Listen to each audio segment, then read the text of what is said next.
So, it's not looking too good. I had a doe come in early this morning about 7:30. Probably could have shot her. She caught me somehow. Took a nice buck on my left hand side.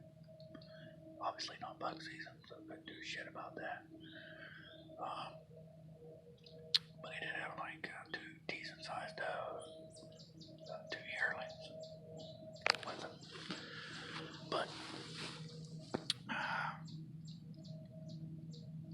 it's on the neighbor's property, and I'm not big on shooting animals on somebody else's property, so even though I know them and I know they probably wouldn't say anything, I gotta do that. So it's almost 10 o'clock. I'm gonna wait till 10